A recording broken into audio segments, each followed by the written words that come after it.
dia duduk khalwat, pakaian dia sudah jadi 1 dinar saja. Kopiah, kasutnya, jubah, kotnya, serban semua. Macam mana? Bermakna 99% lebih, 0.9 gugur daripada hatinya, daripada nak dunia. Itu sebab kitab mereka, Imam Ghazali berapa lama dah meninggal? Ya, meninggal 5 kan? 505. Sudah hampir 1000 tahun, tinggal sikit dah 1000 tahun. 1000 tahun. Bukunya ayuhal walad diajar di merata-rata tempat. Saya tengok, Masya Allah, kitab dalam bahasa Melayu, sekejap lagi bahasa Inggeris ada. Sama macam Syekh Daibai, dia dalam maulid, dia karangkan untuk Rasulullah SAW. Dia katakan dalam doanya, wahai Tuhan kami, tahun sudah masa kita duduk macam ni, ada orang duduk sama kita, tapi sekarang dia meninggal. Wahai Tuhan kami, ampunilah dosanya. Tak sangka kitabnya akan dibaca siang malam di Malaysia sini. Saya punya madrasah, tiap-tiap malam maghrib isya anak baca maulid Rasulullah. Sebab dalamnya sirah. Orang yang besar senior dia terjemah sikit, 2-3 baris, lain qasidah dan sejarah hidup Rasulullah SAW. Itu dah meninggal dah lama, 400-500 tahun. Kitabnya ada. Syed Abdul Qadir Al-Jilan, wirid-wiridnya, sampai jumpa buku namanya At-Tafsirul Jailani, 6 jilid. Dicetakkan di 2009 di Mesir dalam Ma'radul Kitab. Masya Allah, Syekh Farid saya bawa ke Darul Masri sini, Syekh Farid Fadil Jailani yang karang kitab ini, yang itu dia punya apa, yang tahqiq kitab ini. Sebab dia ni malah kutip manuskrip macam tuan ustaz kita, tuan guru. Jadi ulama lama ini keikhlasan mereka ternampak semasa kita dapat manfaat daripada buku mereka, walaupun mereka sudah tak ada. Ada orang tawarkan dia khidmat kitab itu, tahqiqnya, ataupun dia punya takhrij hadisnya, ataupun cetak percuma. Daibai ini, Imam Daibai, walaupun dia ada kaitan sikit dengan apa yang kita bincang ni, satu guru orang namanya Haji Ghulam dekat Melaka. Dia ada cetakan khas untuk kitab Maulid Ad-Daibai Siratun Nabi. Kalau dan tulis bawah buku ini percuma, siapa mahu call saya saja. Bermakna ada rahsia dia dengan Rasulullah. Tak akan dia tabur duit macam ni. Saya minta 1000 sudah hantar. Masa saya buat majlis setiap tahun untuk takrim orang hafiz dan bagi ulama buat seminar tasawuf, seminar apa, hadis dan sebagainya. Orang lain pun call, Tuan Haji, dia ada sekretariat, dia jawab, okey, nak berapa? 2000, cukup? Dia kata, cukup. Buku ni kalau cetak secara kecilan ni malah RM10 satu. Kalau 1000, 2000, 3000, bermakna keikhlasan Imam Ad-Daibai sudah Allah melantikkan orang selepas 400-500 tahun untuk cetakkan kitabnya. Itu percuma dekat Malaysia. Dan tak payahlah banyak rahsia lagi dalam kitab ini, memalah dan kitab salawat, mana-mana yang betul-betul kita mulazamah dan istiqamah begini, wangikan rumah. Lalu dekat situ dia ada satu tempat, wangikan rumah. Kitab ini Hidayatus Salikin terbagi pada 7 bab. Dikarangkan oleh Syekh Abdul Samad Al-Firdani. Banyak ulama dia sudah berbicara tentang dia punya kelahiran dan kewafatan, malah macam Sayyidina Abu Hurairah Siddiq, Abu Hurairah, ya. Dia ada khilaf, tapi dia sudah yang sabit betul-betul 1206 sudah masuk zabit dan mengajar orang sana, dan ada orang belajar dengan dia dapat ijazah sana di Yaman. Zabit ni di Yaman. Dia hidup hampir boleh katakan antara 70 dan 80 tahun. Dia sudah kebanyakan umur dia di Makkah mengajar di sana. Tapi karangan dia ada Arab, tapi karangan yang masyhur untuk orang Melayu.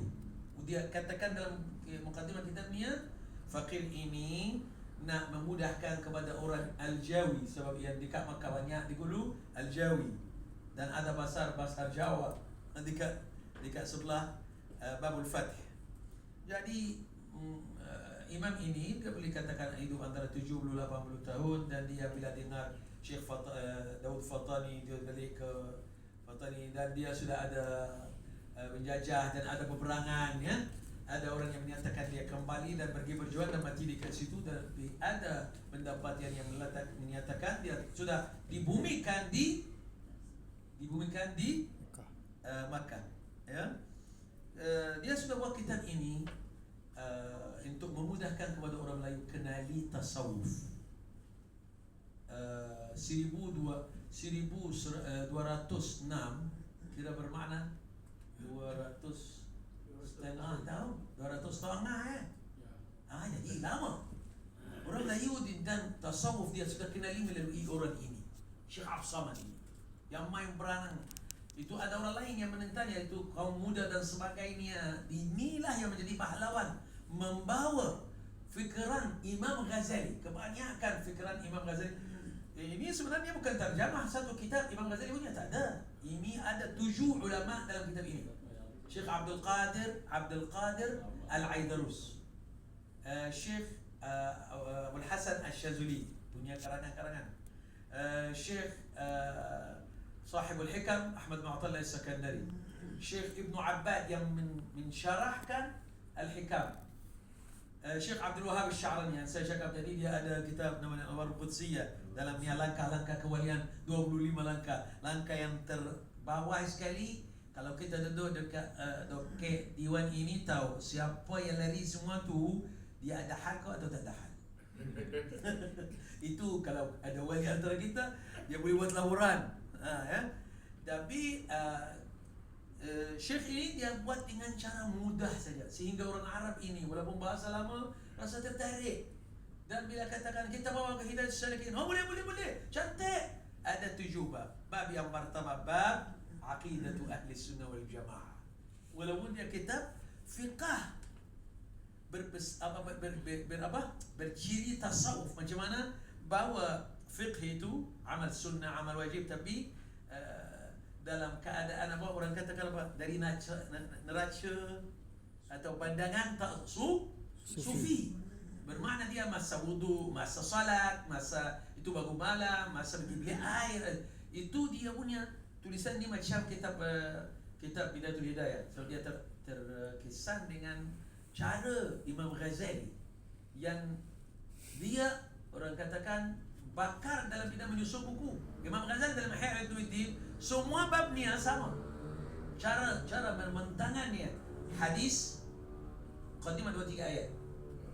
Lepas tu ayat Al-Quran, dan kalau ada 2-3 ayat dia ikut susunan Al-Quran dengan hadis dengan asar. Lepas tu kisah sahabat, awliya, ulama, dan dia beri pandangan dia. Cara macam tu. Macam Imam Bukhari dia punya cara susun hadis. Dia tiap orang yang pakar dalam mengarang kitab, dia kalau ikut dari awal sampai akhir, ini hebat. Ini buku ilmiah lah.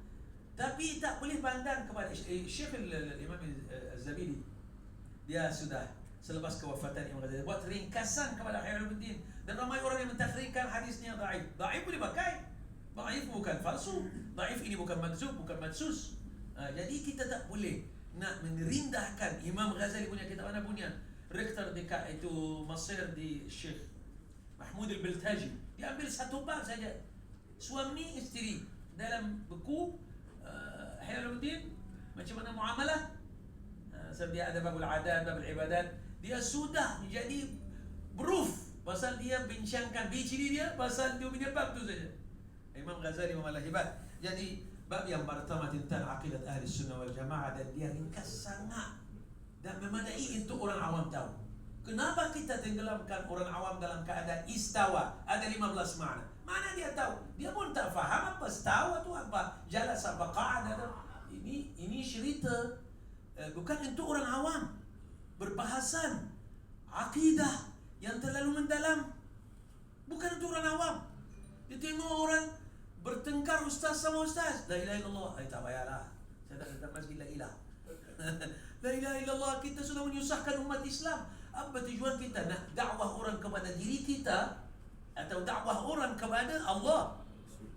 Sayyidina Ali katakan, Allahumma rzuqni imanan ka imanin al-awam. Sayyidina Ali nak iman macam orang awam, orang biasa ya. Itu sebab hadisul jariyah orang awam. Mana Allah Allah dekat langit, okeylah kamu beriman lah. Pasal itulah pandangan